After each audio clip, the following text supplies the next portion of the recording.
Hello दोस्तों, स्वागत है एक बार फिर आज आपका बीके स्टडीज़ के यूट्यूब चैनल में। आज हम आपके लिए लाए हैं वीडियो मैसूर साम्राज्य। पिछले एपिसोड में आपने पढ़ा था हैदर अली के बारे में। आज हम पढ़ेंगे हैदर अली के पुत्र टीपू सुल्तान और आंग्ल मैसूर तृतीय एवं चतुर्थ युद्ध के बारे में। आइए शुरू करते हैं। Welcome to BK studies.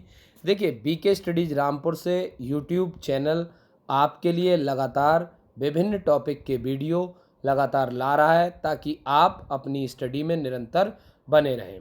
यदि आपको हमारी वीडियो पसंद आती हैं तो चैनल को लाइक, शेयर और सब्सक्राइब करना ना भूलें। साथ ही अन्य प्लेटफॉर्म जैसे कि टेलीग्राम, फेसबुक पेज पर भी आप हमसे जुड़ सकते हैं। फेसबुक पेज से आप हमारा मोबाइल व्हाट्सएप भी कर सकते हैं। फेसबुक पेज है सक्सेस पॉइंट बीके स्टडीज। देखिए, आइए बढ़ते हैं आगे। टीपू सुल्तान 1782 से 1799। देखिए, टीपू सुल्तान जो है बस बचपन से ही साहसी, वीर, निर्भीक और निरंकुश शासक, प्रजा के लिए काम करने वाला और लगातार अंग्रेजों को कड़ी टक्कर देने वाला, जिसने कम उम्र में ही काफ़ी ख्याति हासिल कर ली थी। आइए शुरू करते हैं। देखिए, टीपू सुल्तान का जन्म 20 नवंबर 1750 को, याद रखेंगे, 20 नवंबर 1750 को दक्षिण भारत के राज्य कर्नाटक के मैसूर के देवनाहल्ली या वर्तमान में जिसे यूसुफाबाद, बेंगलोर से लगभग 33 किलोमीटर या 21 मील, देखिए एक मील में 1.6 किलोमीटर होते हैं, उत्तर में हुआ था। इसका पूरा नाम सुल्तान फतेह अली खान साहब था। सुल्तान फतेह अली खान साहब था। योग्य शासक के अलावा टीपू एक विद्वान और एक कुशल सेनापति थे। इनके पिता का नाम हैदर अली और माँ का नाम फ़खरुन्निसा था। टीपू एक परिश्रमी शासक, मौलिक सुधारक और एक कुशल योद्धा थे। टीपू को अनेक भाषाओं का ज्ञान था। वह अपने पिता की तरह निरंकुश और स्वतंत्र शासक था। वह अपने पिता की तरह अत्यधिक महत्वाकांक्षी, कुशल सेनापति, चतुर कूटनीतिज्ञ था। टीपू सुल्तान अपने हाथ में राम नाम की अंगूठी भी पहनता था। कई बार प्रश्न आ जाता है कि वह कौन सा शासक था जो अपने हाथ में राम नाम की अंगूठी पहनता था, तो कौन था? टीपू सुल्तान। टीपू सुल्तान ने काफ़ी कम उम्र से अपने पिता से युद्ध एवं राजनीति सीखना आरंभ कर दिया था। उन्होंने 15 साल की उम्र में अपने पिता के साथ जंग में हिस्सा लेने की शुरुआत कर दी थी। वह अपने पिता के समान कूटनीतिज्ञ एवं दूरदर्शी था। प्रजा की तकलीफ़ों का हमेशा ध्यान रखता था। टीपू सुल्तान ने गद्दी पर बैठते ही मैसूर को मुस्लिम राज्य घोषित कर दिया। याद रखें, हैदर अली के टाइम में ये मुस्लिम राज्य घोषित नहीं हुआ था, जबकि टीपू सुल्तान ने गद्दी पर बैठते ही इसे मुस्लिम राज्य घोषित कर दिया। टीपू सुल्तान को मैसूर का शेर भी कहा जाता है। टीपू सुल्तान को अगर क्वेश्चन आ जाए कि मैसूर का शेर किसे कहा जाता है, तो टीपू सुल्तान। अब इसके पीछे एक कहानी थी। क्या थी? वह अपने एक फ्रांसीसी दोस्त के साथ जंगल शिकार करने गए थे। तभी एक शेर ने उन पर हमला कर दिया और उन्होंने जुगत लगाकर तेजी से कटार से शेर को मार दिया। इसी कारण इनका नाम क्या पड़ा? मैसूर का शेर। उसने लाखों को हिंदू धर्म परिवर्तन कर मुसलमान बना दिया। टीपू अपने आसपास की चीज़ों का इस्लामीकरण किया। टीपू सुल्तान जब 15 वर्ष के थे तब उनके पास 2000 सैनिक थे, लेकिन अपने साहस और कूटनीति के बल पर इन्होंने मालाबार की बड़ी सेना को हरा दिया था। देखिए, टीपू सुल्तान जहां धर्म परिवर्तन करके मुस्लिम बना रहे थे, हिंदुओं को और क्रिश्चियन को, सबका धर्म परिवर्तन करा रहे थे, वहीं एक और इन्होंने मंदिरों के लिए भी कार्य किए और मंदिरों में बहुत सारा दान भी दिया। देखिए, टीपू सुल्तान एक मुस्लिम शासक होने के बावजूद कई मंदिरों में तोहफे पेश किए। श्रीरंगपट्टनम के श्रीरंगम यानी रंगनाथ मंदिर को टीपू ने 7 चांदी के कप और एक रजत कपूर ज्वलिक पेश किया, यानी कि एक रजत कपूर ज्वलिक पेश किया। मेलकोट में सोने और चांदी के बर्तन हैं, जिनके शिलालेख बताते हैं कि यह टीपू ने भेंट किए हैं। इनमें से कई और सोने और चांदी की थाली पेश की। टीपू ने कलाले के लक्ष्मीकांत मंदिर को 4 रजत कप भेंट स्वरूप प्रस्तुत किए या दिए।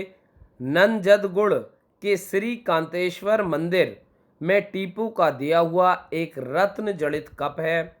1782 और 1799 के बीच टीपू सुल्तान ने अपनी जागीर के मंदिरों को 34 दान के सनद जारी किए। नंजनगुड के नंजुदेश्वर मंदिर को टीपू ने एक हरा शिवलिंग भेंट किया। टीपू सुल्तान ने अपने साम्राज्य को विशाल बनाने के लिए अन्य मुस्लिम शासकों की तरह अपने राज्य में धर्म पर परिवर्तन करने के लिए लोगों को प्रताड़ित किया। उसने लाखों लोगों को धर्म परिवर्तन कराकर मुसलमान बना दिया या मुस्लिम बना दिया। उसने कई हिंदुओं और ईसाई स्थलों को नष्ट भी किया। देखिए, जहाँ एक और दान भी किया, उसके अतिरिक्त भी उसने कई स्थलों को नष्ट भी किया। यह अन्य राज्यों को जबरदस्ती अपना बना लेता था। 19वीं सदी में ब्रिटिश सरकार के अधिकारी और लेखक विलियम लोगर ने अपनी किताब मालाबार मैनुअल में लिखा है कि टीपू सुल्तान ने किस प्रकार 30,000 सैनिकों के दल के साथ कालीकट में तबाही मचाई थी। टीपू सुल्तान हाथी पर सवार था और उसके पीछे विशाल सेना चल रही थी। उसने हुकूमत के लिए बच्चों, महिलाओं और पुरुषों को सरेआम फांसी पर लटकवाया। देखिए, जहाँ एक और टीपू सुल्तान के विरोध में अंग्रेज थे। अब अंग्रेज क्योंकि हैदर अली से पराजित हो चुके थे, तो अंग्रेज जानते थे कि केवल अकेले इस काम को अंजाम देना पॉसिबल यानी संभव नहीं था। इसलिए अंग्रेजों ने हाथ बढ़ाया किसकी तरफ? निजाम और मराठों की तरफ। अब निजाम और मराठों के साथ मिलकर वो टीपू सुल्तान के खिलाफ लड़े थे, जिस कारण टीपू सुल्तान को संधि करनी पड़ी। और इस संधि के फलस्वरूप अब जहां टीपू ये तीनों एक साथ थे, तो वहीं गुप्त रूप से, क्योंकि वांडीवास के युद्ध के बाद लगभग फ्रांस का अस्तित्व समाप्त हो गया था, लेकिन कहीं ना कहीं गुप्त रूप से वो टीपू सुल्तान को सपोर्ट कर रहे थे, क्योंकि वो मन से हमेशा अंग्रेजों के खिलाफ रहे थे। तो कहीं ना कहीं इसे फ्रांस का सपोर्ट मिला हुआ था, फ्रांस की तोपें, और कहीं ना कहीं इनको प्रशिक्षण यानी फ्रांसीसी सेना का प्रशिक्षण भी इन्हें प्राप्त हो गया। इसी कारण इनके बीच में, अंग्रेजों और इनके बीच में 2 युद्ध और हुए, जो कि टीपू सुल्तान के शासनकाल में हुए। तो पहला और दूसरा युद्ध हैदर अली के शासनकाल में हुए, जिसमें दूसरे युद्ध में हैदर अली जख्मी हो जाता और जख्मी होने के बाद में मृत्यु को भी प्राप्त हो जाता। अब आता है तृतीय आंग्ल मैसूर युद्ध 1790 से 1792। याद रखेंगे, तृतीय मैसूर युद्ध 1790 से 1792 तक लड़ा गया। इस युद्ध में 3 संघर्ष हुए। 1790 में तीनों सेनाएं मैसूर की ओर बढ़ीं। उन्होंने डिंडीगुल, कोयम्बटूर और पालघाट पर अधिकार कर लिया। कहाँ पर? डिंडीगुल, कोयम्बटूर और पालघाट पर अधिकार कर लिया। फिर भी उनको टीपू के प्रबल प्रतिरोध के कारण कोई महत्व की विजय प्राप्त ना हो सकी। अब देखिए इसका जो शुरुआत हुई थी वो कैसे हुई थी। शुरुआत के लिए आपको जाना पड़ेगा, जब 1786 में लॉर्ड कॉर्नवालिस भारत का गवर्नर जनरल बनकर भारत आया।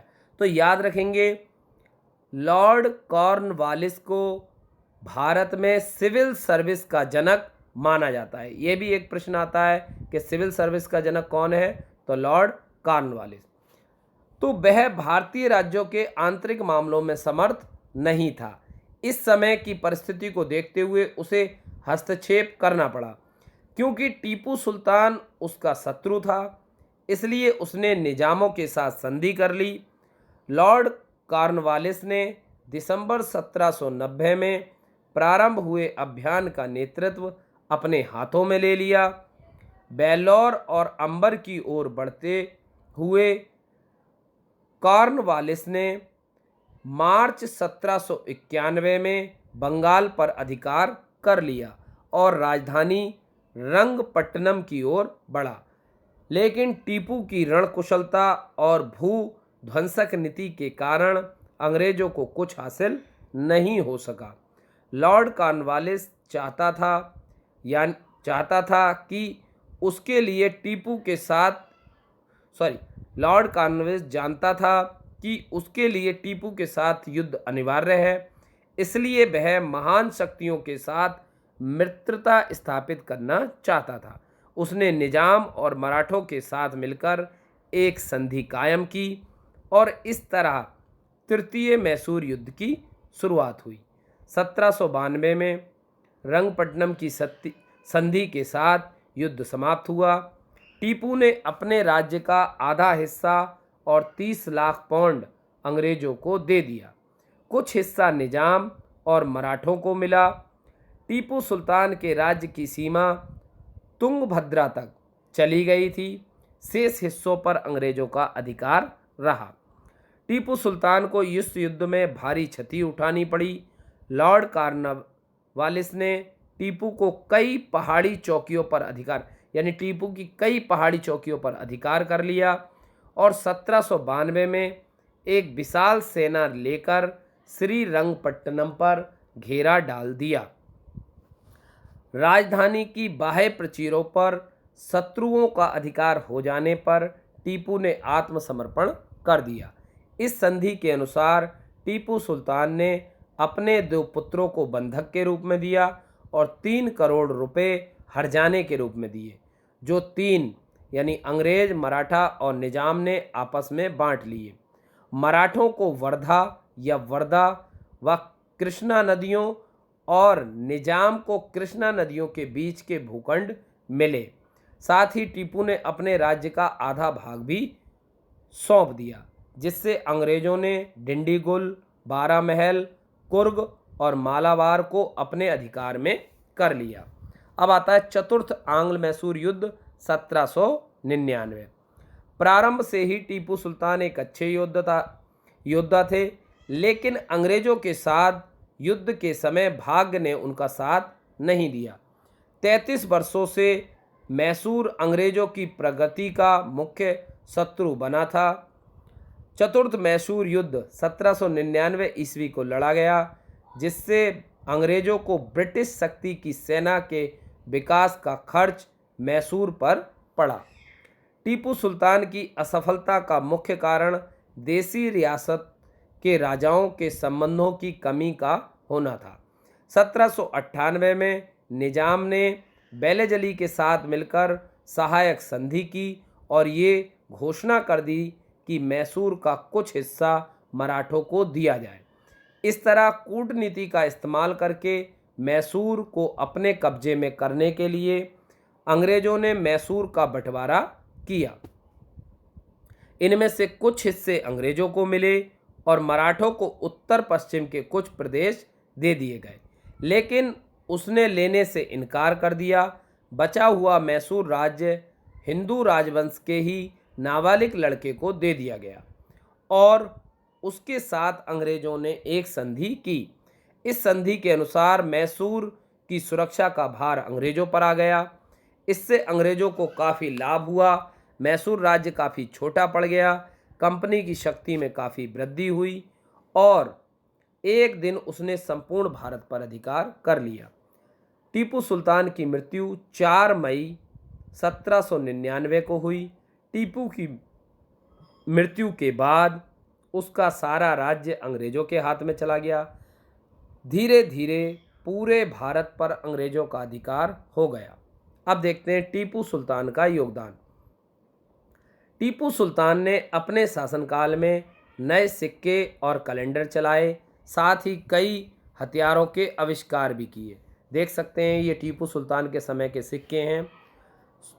सुल्तान दुनिया के पहले रॉकेट आविष्कारक थे। याद रखेंगे, रॉकेट का आविष्कार, युद्ध में रॉकेट का प्रयोग करने वाले पहले शासक टीपू सुल्तान थे। टीपू सुल्तान ने लोहे से बने मैसूरियन रॉकेट से अंग्रेज घबराते थे।